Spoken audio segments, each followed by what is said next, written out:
Hi. Okay, good. All right.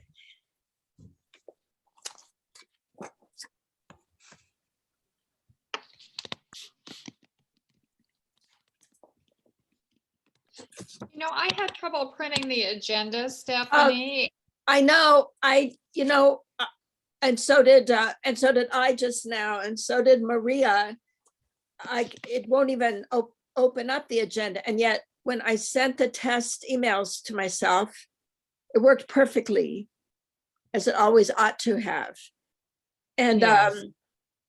and I checked it once more, and it worked. And so then I didn't pay attention anymore. And then I had Maria call me this afternoon to say she can't open the agenda. And so I can't explain it. I did everything I could to assure that it was working. And then it didn't. Stopped. It stopped. I thought it was me, so I'm glad you have the agenda up on the screen. Yeah. So we'll go through it, and then we're going to probably project everybody's images so we can see who's there. Or maybe it'll only be we three. I never know. I don't have any prepared remarks about the TGM. Were you going to speak to that? Just just a little bit of summary, that essentially Okay. what was in the newsletter. Yeah. No, you don't need to have any prepared remarks ever. You are you are supposed to be stepping back and renewing your spirit and your body. Yeah, I'm leaving first thing in the morning for that medical retreat, so Oh I boy, still I have hope you have a to do. wonderful time. Yeah. Thank you.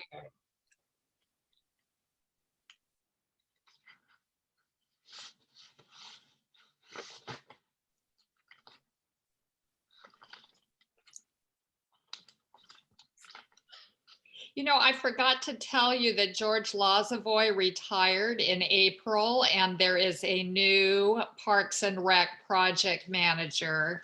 Oh, really? Yeah, so I met him on Zoom at our RAC meeting last Monday. His name is Ross Swanson. Ross, R-O-S-S. Yes, correct. Swanson. And Mel knows of him. He says he's a good guy. He seemed to be very nice on Zoom. And he worked on the Leach Botanical Gardens, among other projects. So I just complimented him on how well that was done.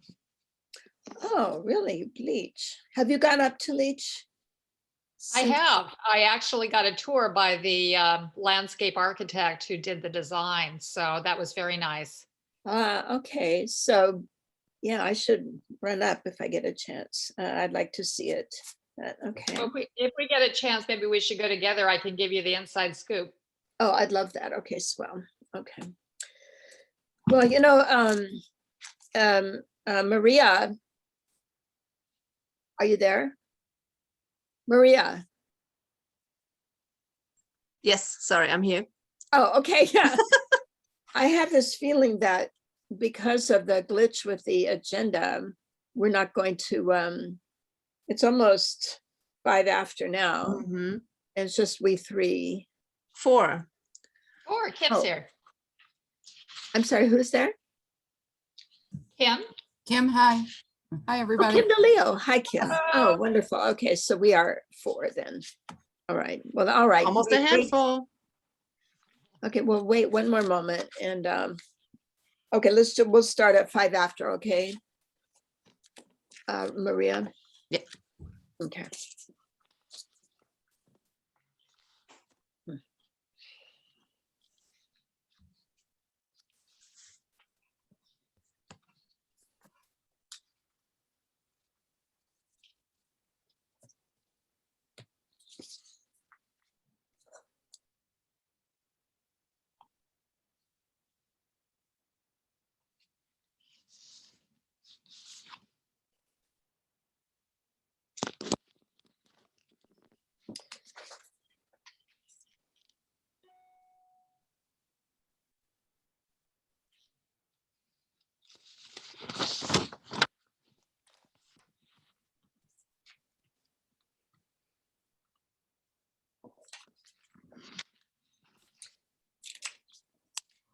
Oh, Maria, I'm going to bring up the 52nd Avenue NAP thing as well. Because I think we Okay. should Yep. Oh, yeah. To their reaction, to Peabod's reaction then. Okay, well, it looks as though it will just be It will just be us. Yeah. we for tonight. I apologize about the agenda. I do not know why the link went bad. I tested it and it was fine. And then you all went to open the agenda and you couldn't. And then I couldn't either. So I apologize. So anyway, well, welcome to those of you who are attending. Could you just, for the recording, say your name and approximately where you live, and then what your interest in land use and its various aspects would be. Maria, would you like to go first? Sure. My name is Maria and I live on 57th and Henderson. And I am particularly interested in bike safety in our neighborhood and walkability. Okay, good. And you, Pam? Hi, I'm Pam Hodge, and I guess I have a number of interests. I was fortunate enough to be chosen to serve on the TGM Lower Southeast Area Rising Advisory Committee. And so that's one interest. And then I'm also particularly concerned about pollution from precision cast parts and served on a Citizens Advisory Committee with the Oregon Health Authority for a couple of years. And I'm eagerly following the lawsuit filed in Seattle. And thirdly, I am a member of the advisory committee for the redevelopment of Errol Heights Park, and serving as an outgrowth of that on the Regional Arts Council selection committee to select an artist to create one or more works of art for Errol Heights Park. So we have a budget of 85,000. We had 56 participants, and we've narrowed it down at this point to 28. So it's an ongoing selection process. So that's So you've narrowed it down to 28 artists. Is that what you said? 28 artists, yes. Oh, okay. So it's a very unwieldy process, but we do have some excellent professional artists who've applied, and it's going to be a very difficult choice. So are any of these artists from our area? Actually, yes. Oh, good. Because that was a point of contention, right? That yes, and one of the prerequisites was that they live and or work in either Oregon or Washington. So fairly local. Oh, okay, but not necessarily Brentwood, Darlington, or whatever. No, but a couple said that they had either lived here or worked in the Brentwood Darlington neighborhood. So those certainly got close scrutiny. Okay. All right, very fine. Thank you, Pam. Okay, so Kim. Well, that's a tough act to follow. My name's Kim. Oh, no. And, I live on Southeast Duke and in between 62nd and 63rd. I've been in the neighborhood about 6 years now, and I was on 52nd and Henderson and moved. Anyway, I like that neighborhood. I'm interested in, of course, traffic safety, pedestrian safety, park issues, and I'm learning quite a bit as I'm a new member. So there's lots of other things that you're discussing that I'm interested in as well. So we'll see how those go. Okay, very fine. And my name's Stephanie Frederick. I live on Malden Street between 54th and 57th. And I'm interested in a whole range of things. So I took the liberty of expanding the reach of the Land Use Committee to go from development review to include transportation, parks and trees, environment, air quality. And as you can see from the newsletter, I feature the climate crisis first every time. That's my overriding interest. How are we going to respond? How are we going to implement the city's climate action plan? So I have a wide range of interests, and I have learned a lot in the last couple of years from being land use chair, and so I'm very grateful for that education. Maria and I had talked about supplanting the agenda for a view of those attending, but on the other hand, since no one has the agenda and we're such a small group, maybe we'll just leave the agenda up, Maria, and and just go through it. Is that okay? Sure. Okay, all right, fine. All right. So I just wanted to give a quick overview of recent development permits being sought and housing sales in Brentwood, Darlington. We're rapidly gentrifying. We have a construction on every street, homes for sale on every street. It's unbelievable what is going on. So in May, we have we've seen permits issued or applied for 5 accessory dwelling units, 8 single-family dwellings. We've seen, and we're seeing 2 more land partitions. So this is very interesting. One is a subdivision into 4 parts on Southeast 52nd Avenue. It's a little bit north of Harney Drive. And then a lot division into 3 on Cooper Street, and each of those 3 will have a single family dwelling and an accessory dwelling unit. So we are not only seeing lots of development, we're seeing lots of densification. So, 2 buildings on 1 parcel now, which kind of foreshadows the residential infill project, which will allow duplexes, triplexes, 4plexes, and are multiple units on single parcels of land. These are configurations that have never been permitted before in all these areas where only single family dwellings were allowed. So I'll be providing more detail on the residential infill project in July, and it will become effective on August 1st. But as I've said in the past, I don't see that it's going to change things much for us, because we already see the same sort of thing occurring. The developers just cut the lots in half or in 4 or in 3, and then they build multiple, then they build 2 units on each one.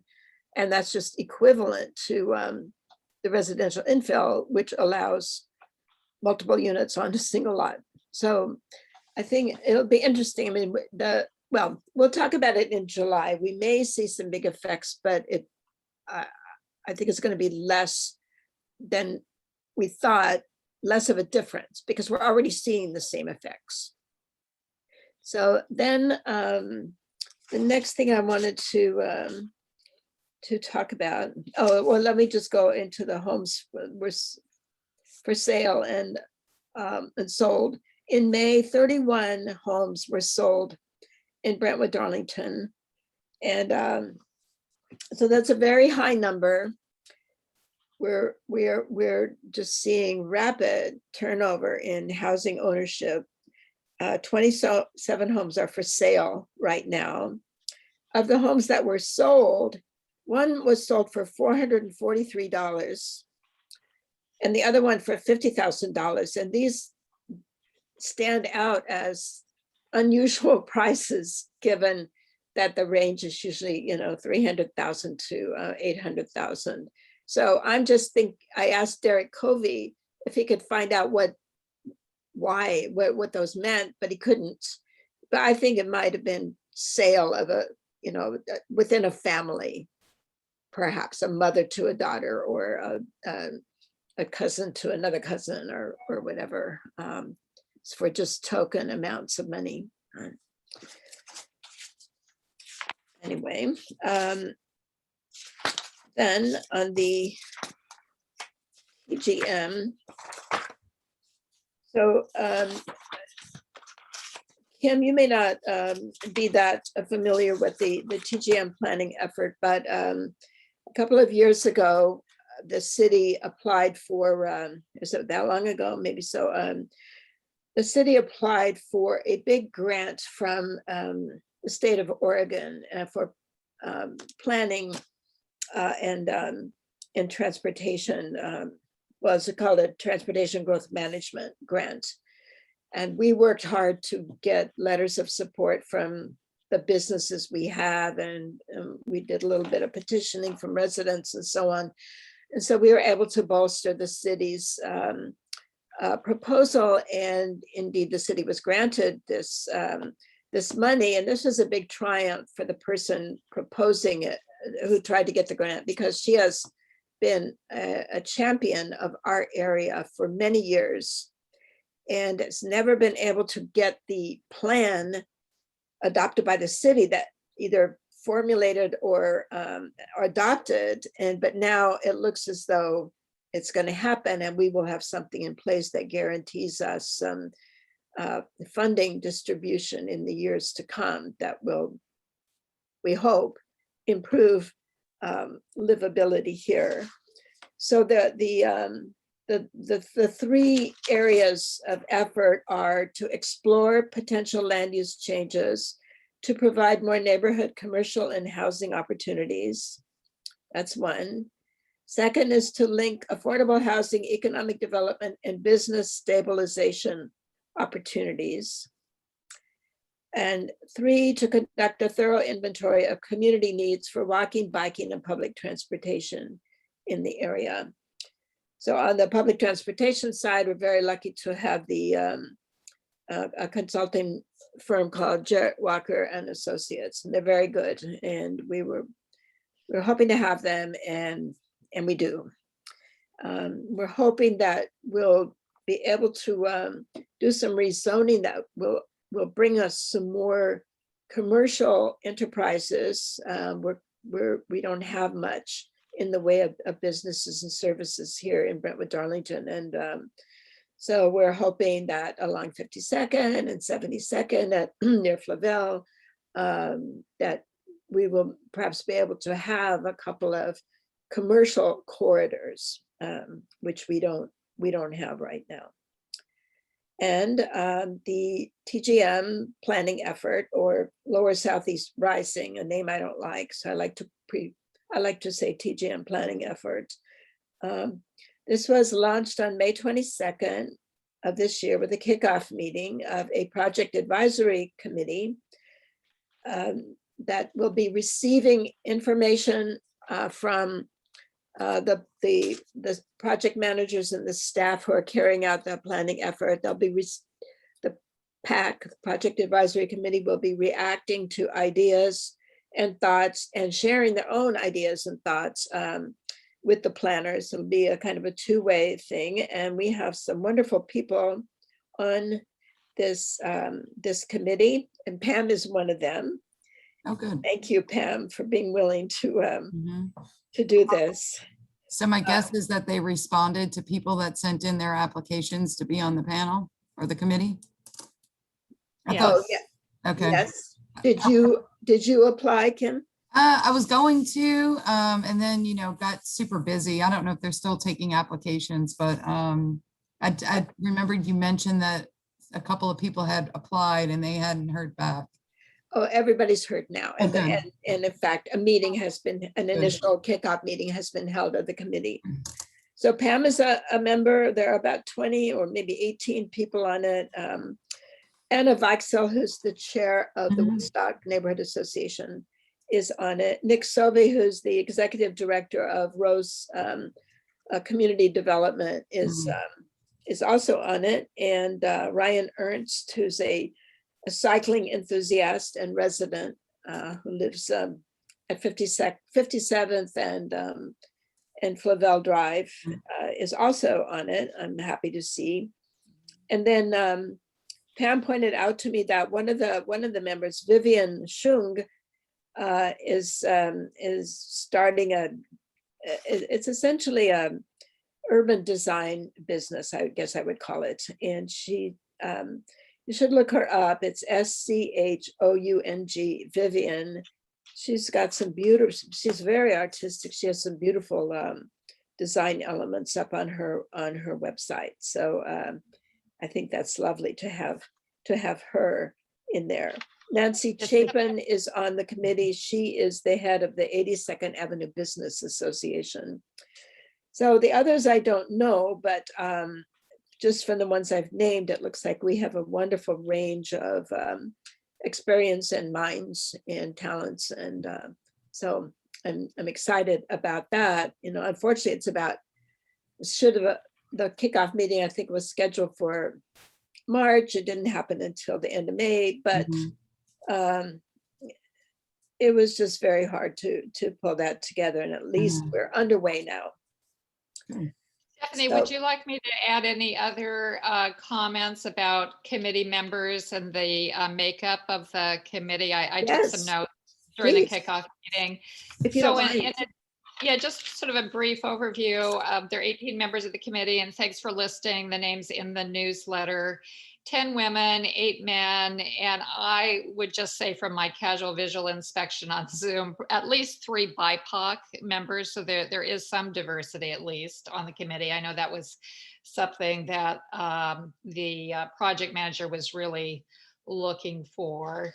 And, you know, just a variety of occupations and interests, from professional reporter and editor to let's see, a professional planner from Fairview who lives in the Woodstock neighborhood, someone from Mount Scott Arleta who works on housing issues on a national scale, someone from the Foster Powell neighborhood that works for Oregon Walks, so presumably a strong pedestrian advocacy. I think you mentioned Ryan's being a cyclist enthusiast, and there's at least one more from Lentz that identified herself as another cyclist enthusiast. A nurse from Care Oregon who is interested in the built environment as it affects our health. A member from DEQ's water quality division. He's a scientist who has lived in both Woodstock and the Mount Scott Arleta. My notes don't really specify where he lives now. Another resident in Mount Scott Arleta who has a small business in the Cully neighborhood, which is often compared to Brentwood, Darlington in terms of demographics and development potential. A city planner from Metro who specializes in affordable housing, who's also a member of the City of Portland's Planning Commission, so that's quite interesting. Vivian Schlung, that you had mentioned, is a landscape architect. And she works not for her own firm, but for a very established firm, I believe it's Greenworks, that has done a lot in the public sector over the last 30 years. If you look at their portfolio, it's truly amazing. And Vivian personally is working on the streetscape project for Errol Heights. She lives in the Woodstock neighborhood. And those are my notes for committee members, but I thought it was quite interesting and impressive group. Oh, it sounds wonderful. Thank you so much. Sounds very impressive. Yeah, okay, no, that's exciting. Encouraging, yeah. And could you just tell me really fast what's going to happen next? Are there Well, this was just getting to know each other at the kickoff meeting and reviewing the project, which I think you did a nice recap of. Our next meeting, which is late June, early July, I'd have to check my calendar. The staff is going to present a public involvement plan, which will be rolled out over the summer. So I think we're eagerly awaiting that, and I will be sharing that both with this land use committee and also with the larger BDNA board. Oh, thank you. Oh, I have no specifics yet on what that might look like. So there's nothing that I can share, but I am, sharing all the handouts that I receive as a member of the committee with land use and Brentwood Darlington. And then at the next meeting also, in addition to public involvement, we're just reviewing our bylaws and charter and guidelines for members of advisory boards. Oh, and the other thing that I think I mentioned to you and Chelsea is that all of our meetings are open to the public, although there will be a limited opportunity for public comment just because the agendas tend to be so packed. Okay. Oh, this is outstanding. Thank you so much, Pam. This is wonderful. Okay. All right, that's TGM. Kim or Maria, do you have any questions at the moment? I mean, because we'll be following this every time. Yeah, I would be interested to just listen to one of those meetings or whenever I get a chance to listen. So maybe Pam, you can share with the land use committee, or I don't know if you're active on Facebook, just when those meetings are and how those can be viewed by the public. Yeah, I can.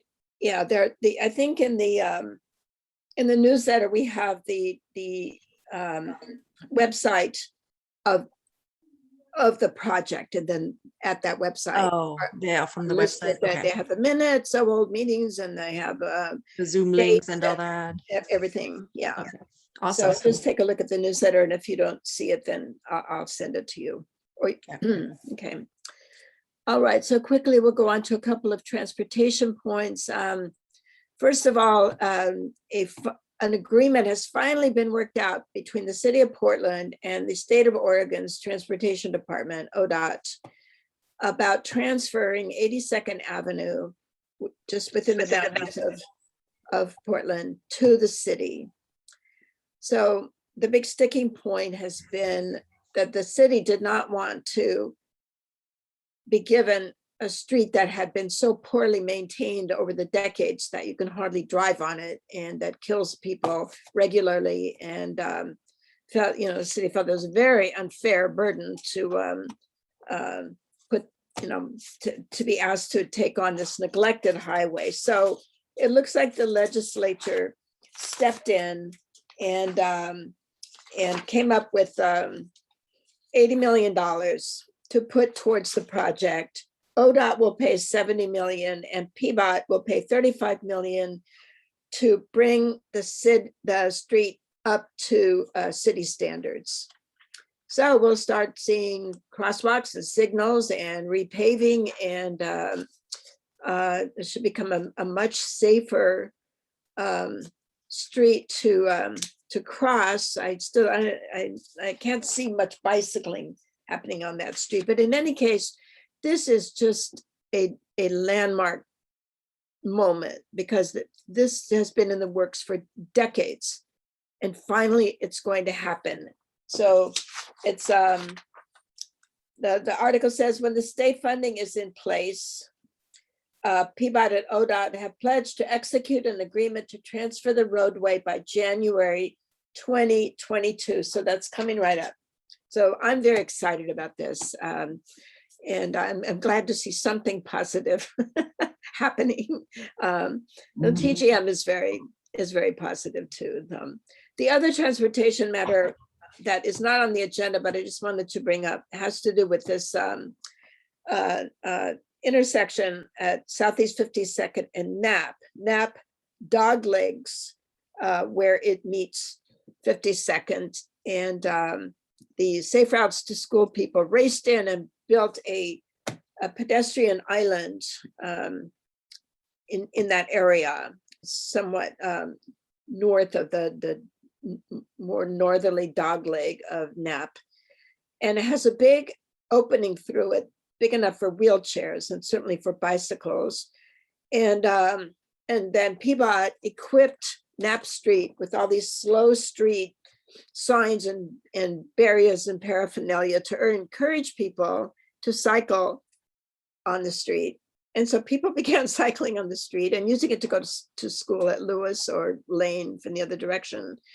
And they see this pedestrian island with the big notch through it. And so they use it for their bicycles.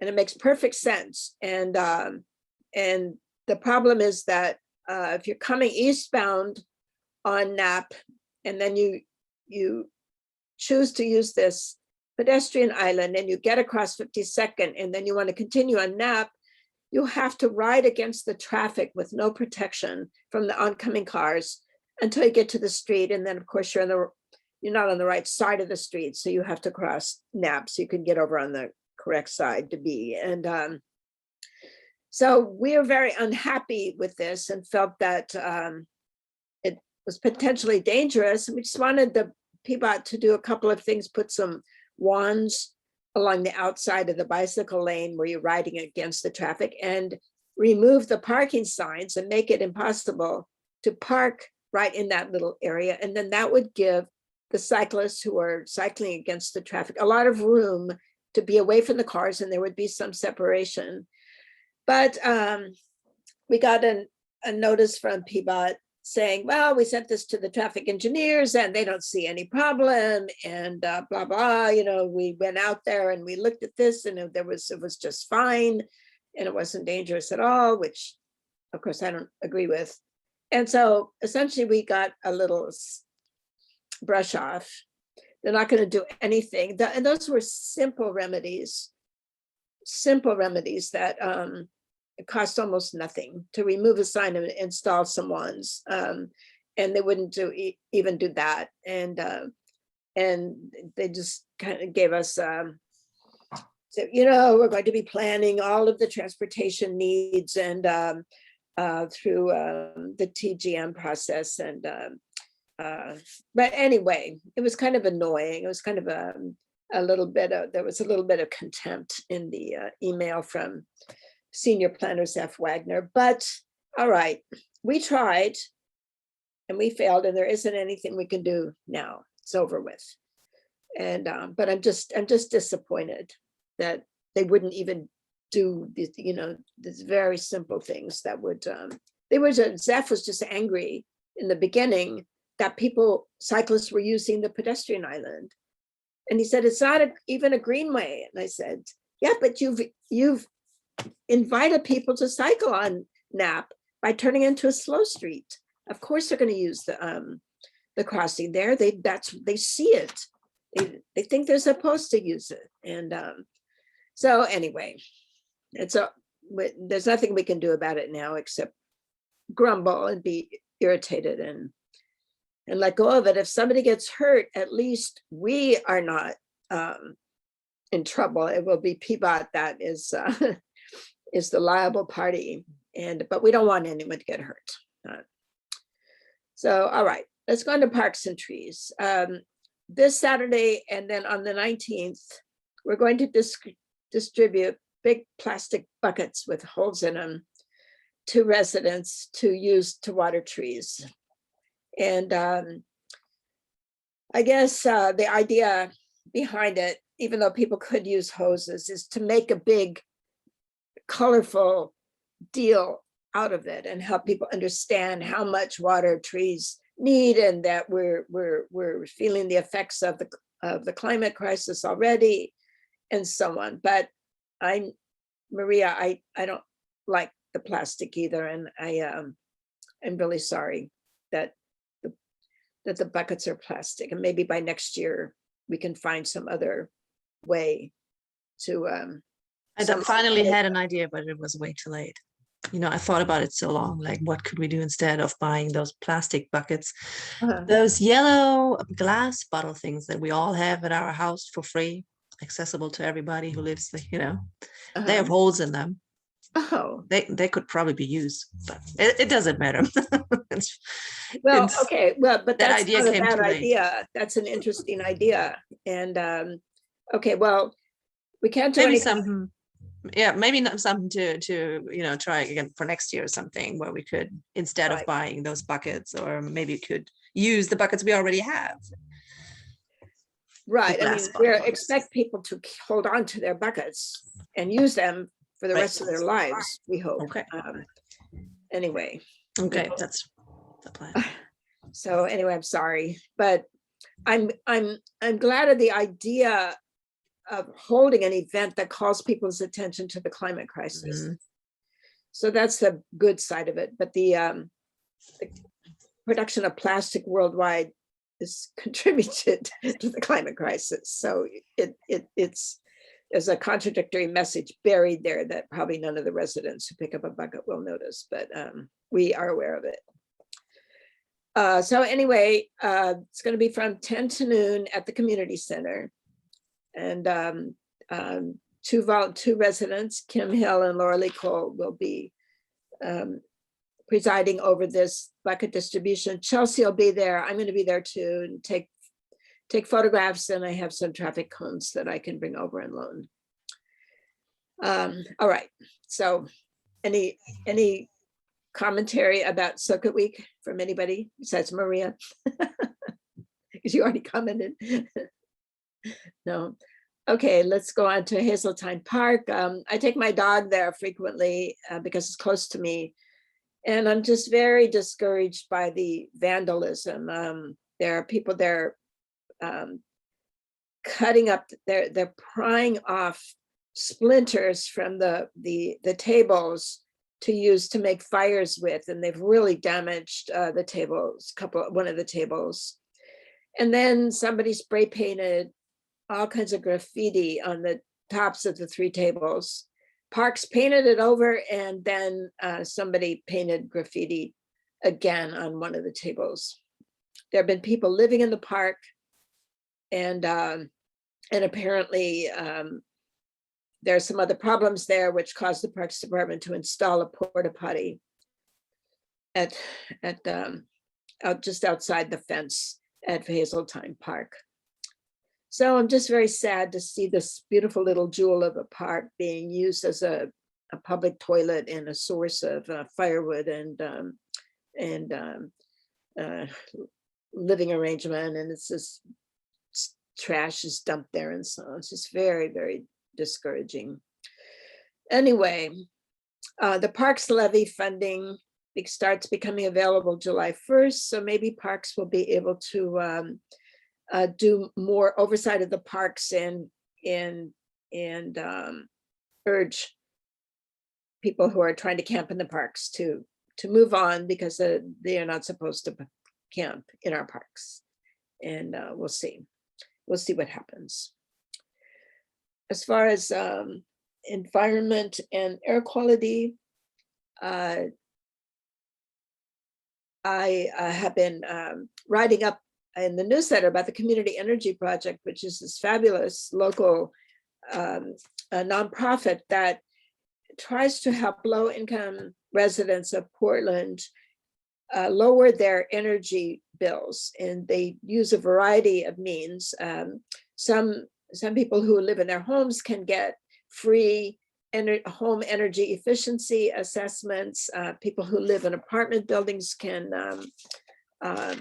also receive assessments and help with, for example, putting film on their windows, or learning how to cover up the windows with curtains, and using different appliances and so on. I don't even know all what, but they have the Community Energy Project is helping a whole range of residents who live in different types of living situations. And it's a really beautifully constructed organization filled with enthusiastic millennials who seem to be very competent at the services they provide. And I had an assessment done in my house, so I could see what it was all about.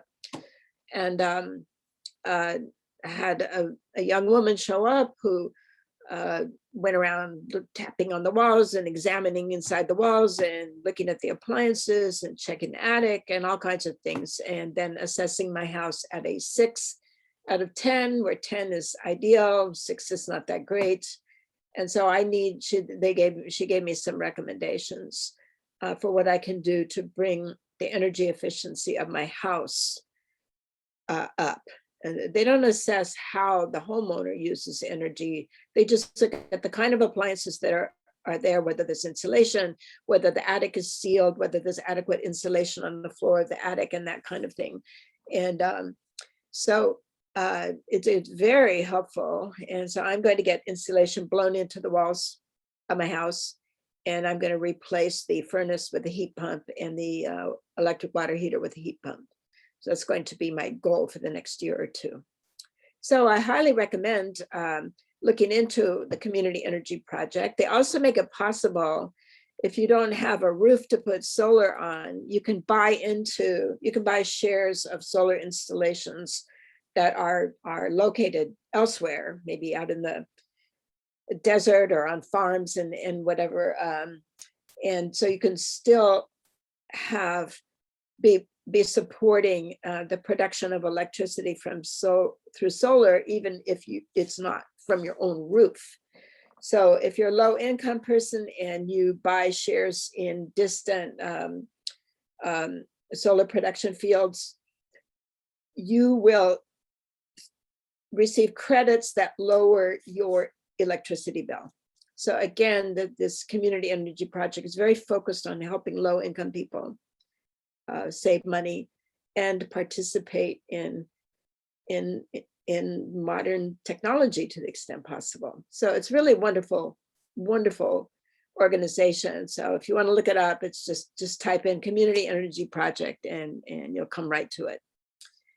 Then we have had fire season declared early, which means that if, from time to time as the wind shifts, we'll be getting smoke into our area. So if you want to check the air quality, go to purpleair.com and look for Brentwood Darlington's monitor on their map. And you just find Brentwood Darlington on the map, and the little monitor is shown right at the beginning of the B in Brentwood Darlington.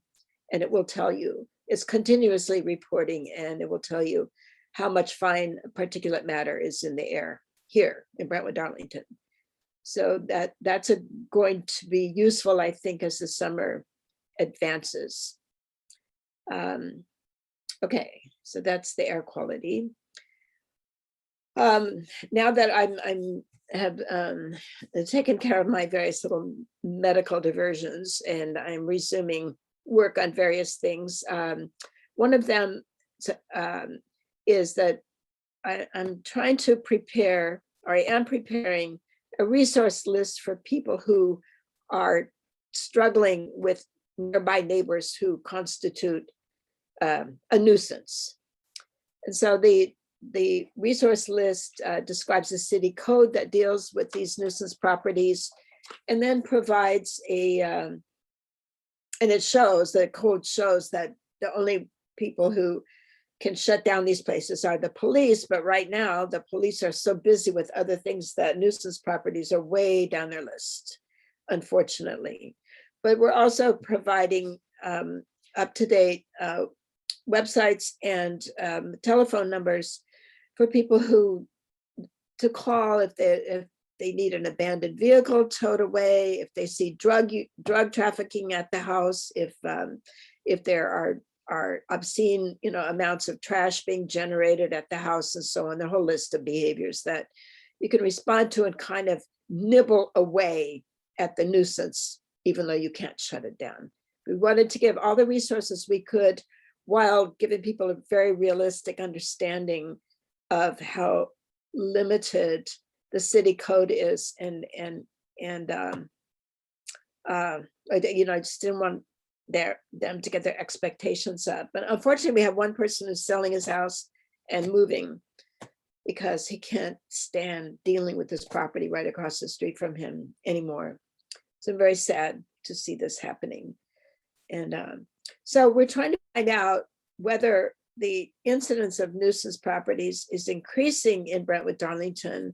So Chelsea and I have created a form that she's posting on the different local media groups, Facebook pages, and we're collecting information, trying to find out exactly.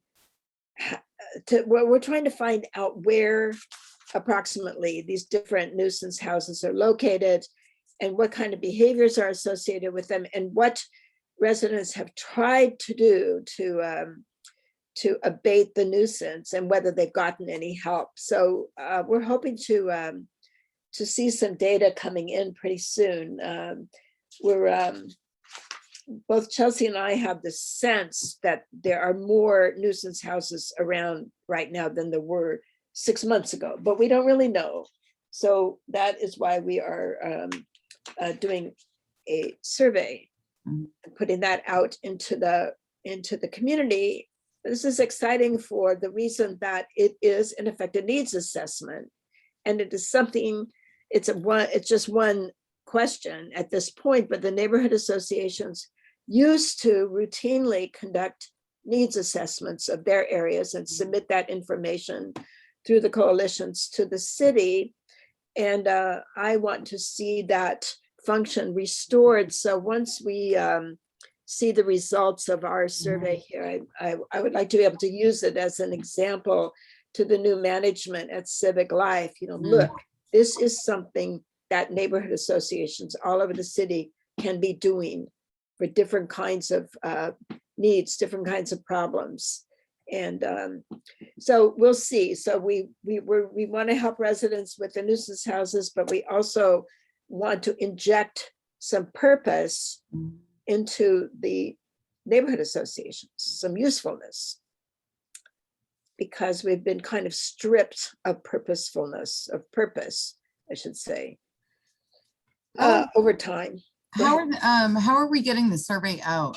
Are we going to utilize like the neighborhood Facebook groups also just to kind Yes. of advertise it? Well, we're posting the form. Chelsea made up a form, and she's you can post these Google forms, and when people respond to them, the data goes into a spreadsheet. It's very cool. So I think we'll be doing Next Door and Neighbors Connected and people of Brentwood, Darlington, and there's a whole bunch of them. Okay, good. And so yes, and that's another thing. I feel that our neighborhood associations should be integrating itself into the local groups, and instead of, I feel that we remain a bit separate, and I feel that we could start conducting our affairs in a way that brings us into the larger community, because we have all this great technology at our disposal. So we're gonna be talking about that over the months to come. And I certainly want to do this with the land use, where I provide information on these different groups and seek opinions or call out praise to some resident or whatever, and sort of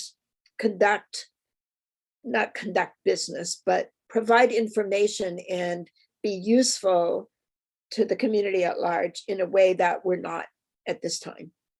And I agree with that. so I'm kind of excited about that. Then another thing that I was interested in, because my next door neighbor just got a plot in the community garden, and she wanted to know whether the soil had been tested or was tested regularly for contaminants like heavy metals. And she tried everything she could to get that information. And I sent her to Master Gardeners and to LGL and nothing, but we finally got a report. And so I'm going to be sharing that.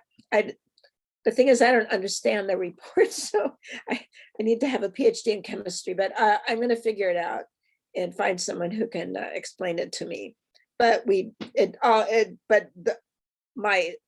what I can understand, the soil up there in the Master Gardener areas and the community gardens, this is in the center of Brentwood, Darlington, it looks good.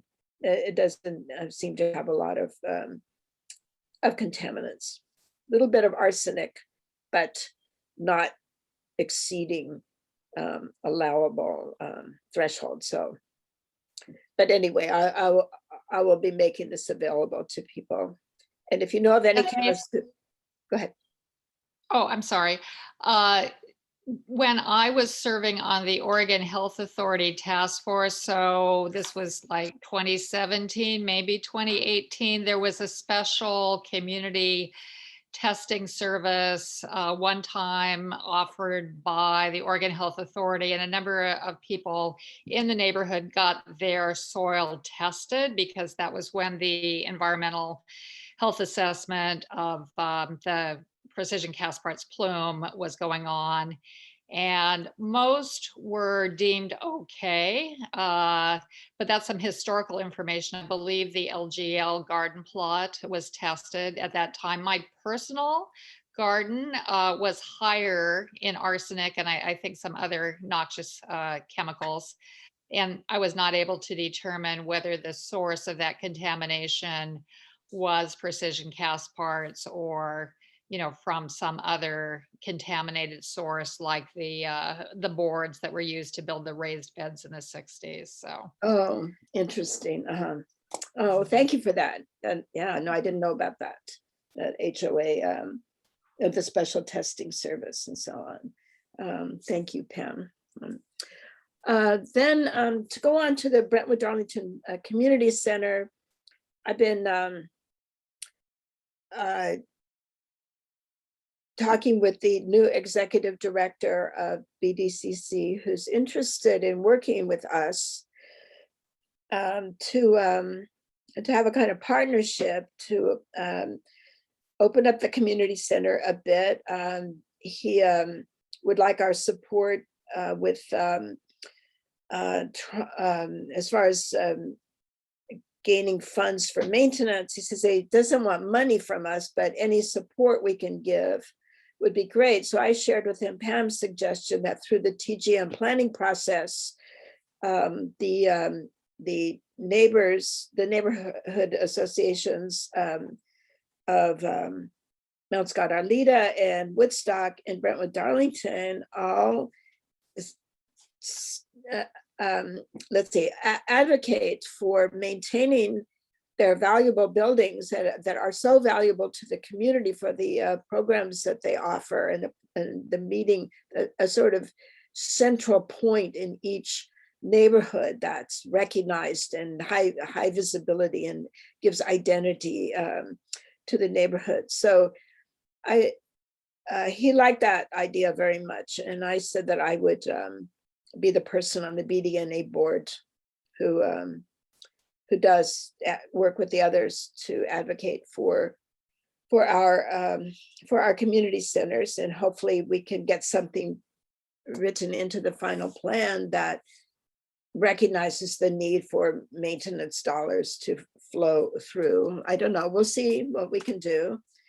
And I said also that we could look to see whether there are any grants that that Civic Life or Metro knows of, and maybe even we could reach out to Precision Cast Parts and see if they're interested in being a good neighbor and helping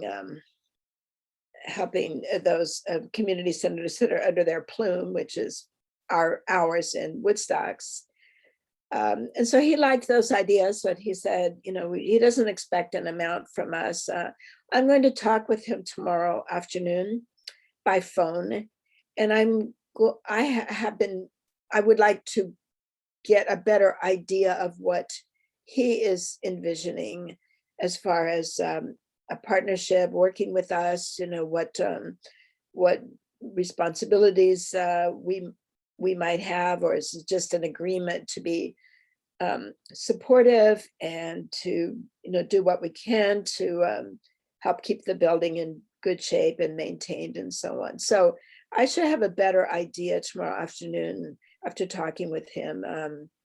We're just in the very early stages of trying to figure out what is our partnership between the two entities. And Chelsea has suggested that we could start off anyway with a good neighbor agreement, and I think that is probably a very good way to go. I have requested the legal documents from Multnomah County that show that Multnomah County owns the building and leases the property from Portland Public Schools. And I've heard from the counties saying, well, this is going to take us a while, but and they're on it now. I don't know why it's that difficult, but they seem to think it is. Maybe they're like us, they don't have any records, right? I don't know. I'm the record keeping of the BDNA is terrible. We have nothing. We don't have even one molecule of paper or records before 2004. And all this amazing stuff that happened in 1998, which is when the nonprofit that we were part of couldn't repay a loan to the county. And so the county took ownership of the building, but the BDNA retained these amazing privileges of use with the building, but we don't know who set it up, or exactly, is it between BDNA and the county or BDNA and Impact Northwest? We just have, it's all gone. Nobody knows. And the new executive director of Impact Northwest doesn't know either. So we want to have an agreement, at least a good neighborhood agreement to start with, and maybe later on we get into something more ponderously legal, but just for our records so that we can start documenting things and have a file folder that has documents in it, like the lease and the deed and the agreement. And so anyway, it's been, oh, what, Pam, what do you've got something in the chat here. Oh, you were asking about a grant funding for the community center, and I just received an email this afternoon from Metro announcing the beginning of their annual community placemaking grant cycle. So applications for the 2022 grants will be online for 8 weeks starting August 6th. So I think you and I went to Metro a few years ago to attend a workshop about that community placemaking grant, but we didn't have the wherewithal at the time to complete the grant application. But I'm just thinking that maybe Impact Northwest with their resources might consider applying for that, and it might be a wonderful candidate. They, just received a grant this year from Southeast Uplift. So somebody there knows how to write grant applications. Wait, Pam, you are so smart. I'm so glad you're on the committee for the TGM. That's genius. Yes, it's wonderful. So who received a grant from where? Impact Great idea. Northwest, Received a grant from whom? Southeast Uplift.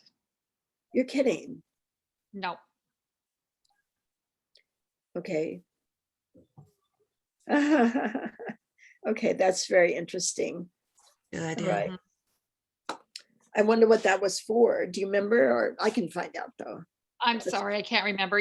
So the Southeast Uplift grants are small, but nonetheless, you can see where they're thinking of grant monies as a source of funding. Yeah, okay.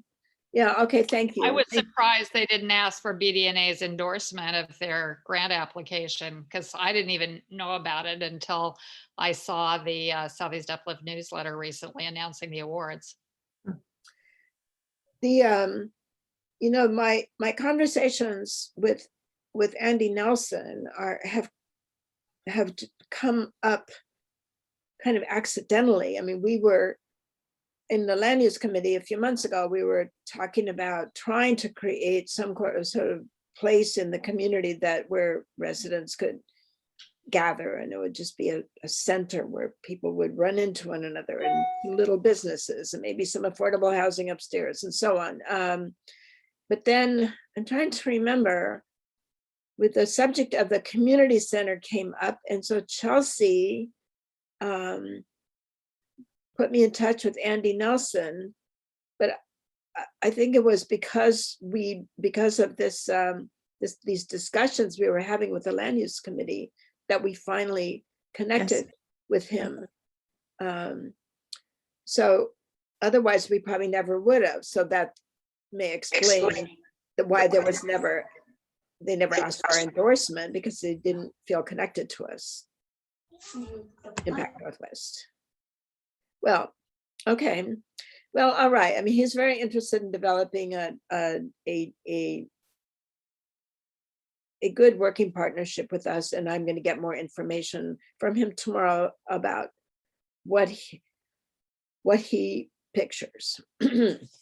And so anyway, we had some discussion at the board meeting the other night, and I felt I had this view that we are very lucky to be able to use the community center as we do. And I think, I mean, I used to take it for granted. It just was like breathing the air. You just breathe it. It's just there. But now I realize that things could have turned out to where we didn't have any access beyond, what people do to, reserve and pay. And so I don't know what happened back in 1998, but I think it's been wonderful for the BDNA. And I think that now is a great opportunity to work with Impact Northwest and have maybe start having some programming and some drop-in days and whatever, if we can possibly work that out. We want to make sure that we clean up after ourselves and are very responsible in our uses and so on, but we always have been. So at least we have a very good reputation, I think, so far. Anyway, I'll be able to tell you more after my conversation tomorrow. But I'm very nervous about all this because I don't know what I'm doing. So I'm just trying to come up with ideas and get to know Andy and trying to figure out. I mean, I've learned a lot about the history now, but there's still murky areas that we'll never know, I guess. And so I'm just doing the best I can to go forward on this. I think it's a wonderful opportunity, and I'll be appealing to you and others for help as we work on this partnership. So are there any comments before I go on to Portland Clean Air? No, I think it's a great idea. Just wanted to add that. Okay. Yeah, and I said it before, Stephanie, and I still think it is really a great accomplishment that you managed to put down a great baseline for a friendly and good relationship with Impact Northwest, and not coming in there in a kind of an aggressive, we're going to push you out here, this is our community. It could have gone wrong very easily, but you managed to establish a good relationship. And that's all that matters right now. I don't think the details are important just yet, but just that we are in friendly terms and wanting to work with each other and all that. That's really a big accomplishment. Oh, well, thank you for saying that, Maria. Yeah, I think that creating the relationship is very important, and then we'll work out the details as we go forward. And we're very lucky to have this new person who's very interested in our remaining and being a partner in the use of the community center. So I think we just have a big opportunity here, and we'll just do our best to make it come out well for both entities. So that is exciting. That is a very positive development. So on to go on to Portland Clean Air and the BDNA relationship. I have not worked on this, but I will. And Portland Clean Air is this very aggressive organization that is gets very confrontational with local businesses that are polluting. And so we're trying to figure out how far we want to be drawn into this and which efforts we're willing to support and in what way. So I promise to return to this and get through the letters that look again at the letters we've been asked to sign, and try to find out from the head of Portland Clean Air where he got these names and signatures that appear to be ours, because we don't ourselves have any record that we sign these things. So we're going to get it all cleared up, and then we can work on what our relationship with Portland Clean Air will be on a range of 0 to 10. It could be nothing, that we don't do anything with them, but we may. So we'll see. All right, so we've gone through the agenda now. From the rest of you, are there any concerns, interests, news, or that you'd like to bring up at this point? I was going to, for Southeast Uplift, they are planning on posting the job for the executive director late June, and hope by the end of July, they have selected a candidate. Oh, wow, that's fast. And Wow. Leah Fisher said that she is not planning on applying. Oh, good. Okay. So, All right, that's good. And that means she'll be more available to us land use people, which is really where her abilities and where her knowledge is. So I think that's good. But they want to select someone by the end of July. Mhm. Wow. I mean, that's like 6 weeks from now, right? Mhm. Oh my gosh. and Yeah. they are going to have a panel. Dan, maybe Dan, Jen, and Tina. Dan Weeble, I think, or Weeble, I think is what I wrote. I thought that was who the people were that are going to be on the hiring panel. I can verify that though. But yeah, they sounded optimistic. I mean, I would imagine it'd take a little bit longer just having experience with hiring, especially in a pandemic. Right. I know that we're coming out of it, but yeah. Do they have the job description yet? Or I don't think so. She said she's going to post it in late June, I see. Okay.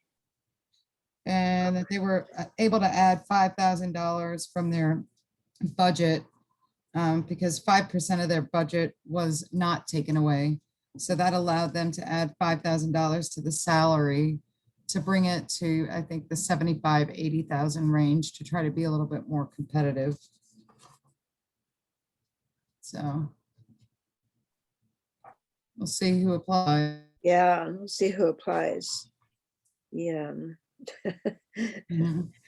Oh dear, the last one didn't stay too long.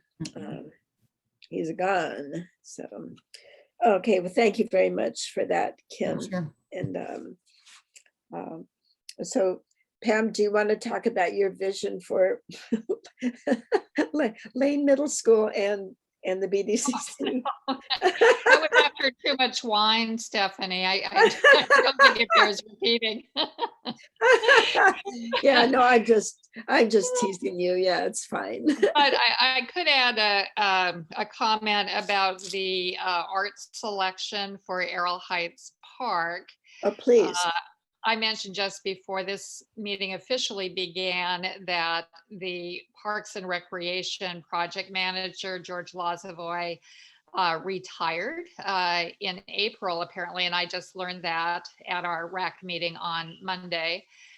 His replacement is a landscape architect called Ross Swanson, and I just sent him an email today asking for clarification of how much money was in the Parks and Recreation Department's budget for park amenities such as benches, wayfinding signs, fencing, maybe drinking fountains, that type of thing, because at our next RAC art selection committee, we're being asked not only to select artists, but in selecting the artists, we first need to define what type of art we're looking for. Oh, yeah. And so Okay. I want to know whether, the parks budget is going to cover these functional items.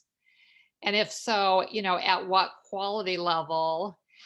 Because we only have 85,000 in the RAC budget for art, and I'm at least one committee member who's interested in knowing whether we need to invest that 85,000 in functional art or whether that's already covered in the parks Oh, budget. I see. That's, And if good. so, what quality level do we need to, throw some money from the RAC budget into enhancements of these amenities? Because we're seeing, for instance, with the Leach Botanic Gardens that Ross also worked on, I mean, their park amenities, like their park benches, are works of art. Just a second. They're absolutely beautiful. oh, so we need to go up there, Pam. Okay, yeah. Yeah. Huh. They're also $12,000 to $18,000 a piece, these park benches. Designed in New York by the top architectural firm. Right. Well, so But maybe everything we is just first Gotta be rate. careful. maybe we could get half a bench. Wow. Yes. I have one last little thing. If you are still willing to listen another minute. Sure. go I know ahead. we're after our time here, but just I wanted to let you know, because that's also our neighborhood school, even though it's technically in Woodstock, but the Lewis Elementary School, my kids, and we're Brentwood, Darlington, and everybody on the one side of 57th, not east or west. Anyway, so Lewis Elementary, there's a group of fourth graders, and I just saw in their newsletter that they are putting out a petition, and I thought maybe that is something we could support. I thought it was a great idea of changing the name of the Lewis Meriwether Elementary School into the John R. Lewis School to make it easy to change the name, but at the same time kind of get rid of this very loaded name it has right now in terms of the racist history of Oregon. And so yeah, I was wondering if that is maybe something we could support somehow, or at least bring up and see how the BDNA feels about it, or if that is. So is there a deadline on their petition? No, it's a very short slideshow that they just added on the newsletter from the school, but I can dig into it a little bit more. It's just it's the first time that I heard about it, so I think it's pretty new. I don't think there's a deadline yet, but I'm happy to maybe write you an email, get you some more details on that. Okay, because we can check with Chelsea, and maybe she'd be Yeah. willing to post some notices explaining what it all amounts to. We may not be able to endorse it as BDNA, but let's get her opinion on it. I mean, I'd love Okay. to sign it. I myself will sign it. But we can at least provide information about it. And Right. there's That's yeah. Right. Yeah, I just wanted to bring it up, but yeah, I'll find out some more and probably will send you an email about it, Stephanie. Okay. And yeah, we can just see if that's Okay. something. Yeah, no, no, that sounds good. Yes, no, we can do that. As long as we're providing information, Right. it's like with tax measures, our position Yeah. is we like to provide information about them, the measures, but we don't Right. sign petitions or whatever, because we can't possibly find out from our residents whether they support whatever it is, but we can certainly inform them about it. And so that sounds good to me. So All right. yeah, let me know, and then we'll work with Chelsea on it. Okay. Okay. All right. Let's see. I want to save my chat. Okay, here. And then, all right. Oh, okay. Well, thank you. This was, I learned a lot, as always, and I appreciated you all attending. And Maria, thank you as usual with your help with Zoom. And so we'll adjourn now. It's 8:14. Thank you again. Thank you, Kim.